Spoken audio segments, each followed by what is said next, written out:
So this video is summation notation, but it is going to be a great review of all the formulas we have studied thus far. So let's take a look at this Greek letter right here. Okay, this Greek letter is sigma, and that means to add. That's why we're doing these series problems. Remember, we studied something like this. This is the A sub n formula.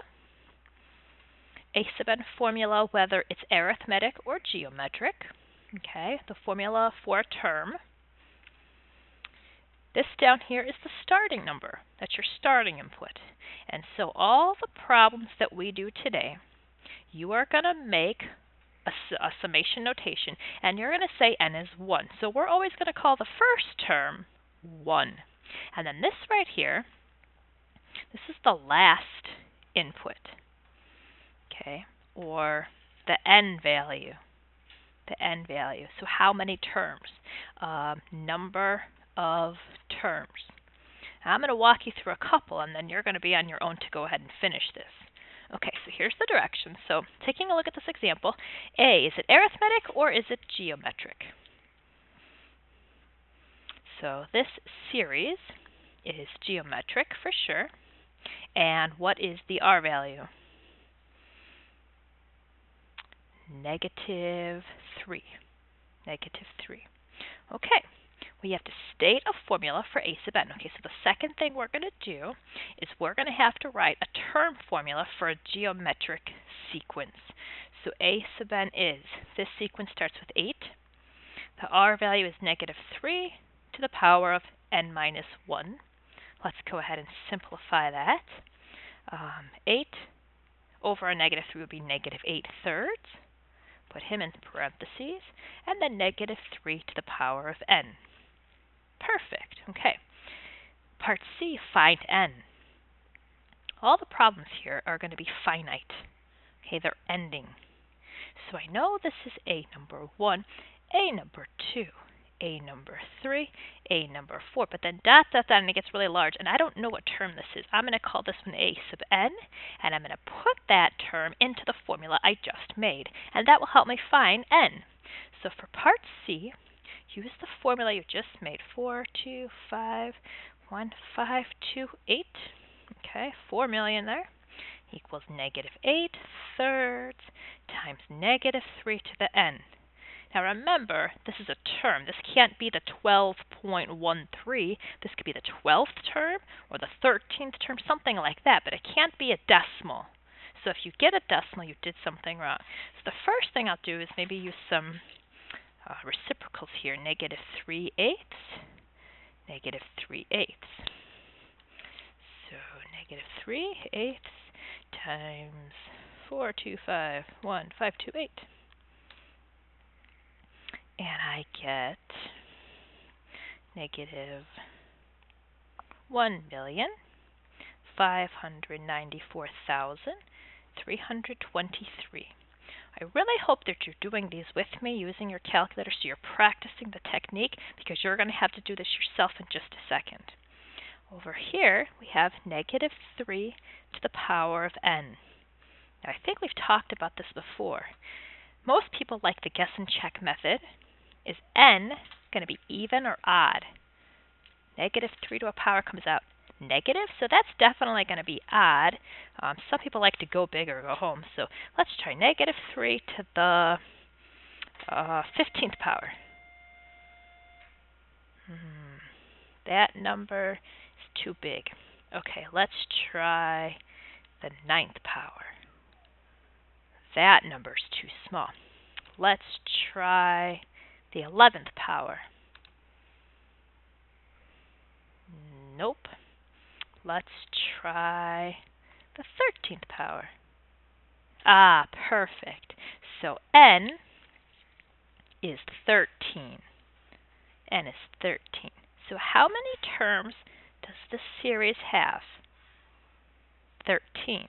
So I'm just going to cross that out because I know this is A sub 13. Okay. Part D is just going to be a matter of putting this all together. There's no work really for Part D. Part D is write summation notation, okay, for this series. So you write a big sigma. Underneath it, This is always going to be called the first term. So you say let n equal 1. Up here, you're going to put the number of terms it has. Since you found 13, this has 13 terms. You'd put in a 1, you'd put in a 2, you'd put it all the way to 13. Right here is where you put the formula, which you found already from Part B, and the formula is -8 thirds times -3 to the n. So if you've done steps A, B, C, this is just a nice clean way of writing it, practicing your notation.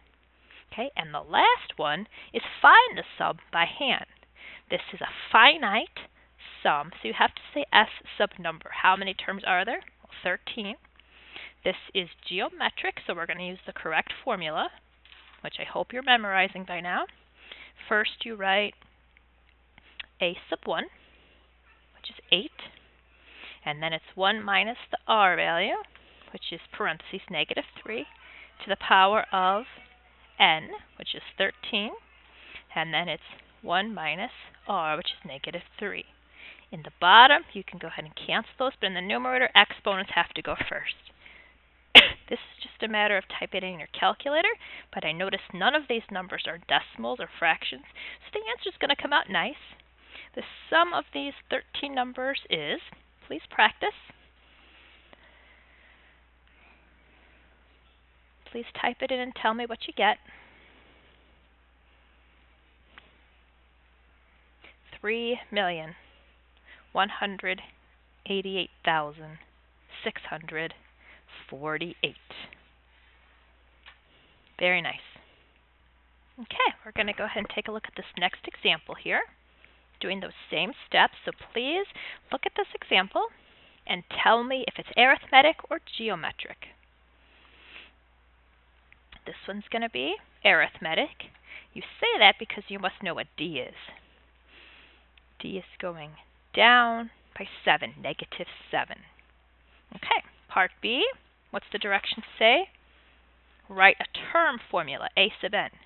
Okay, you always start in the beginning, A1, which is 117, plus, arithmetic means to add, n minus 1 d's, which is -7.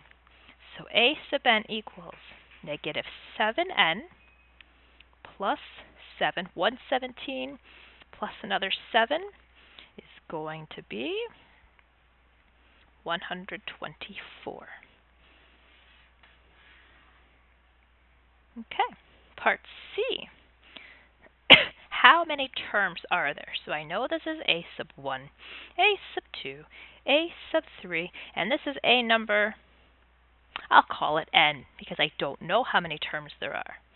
Well, I do have an A sub n formula, so we're going to go ahead and plug this into our formula we just made. 33 equals -7n plus 124. And please solve that.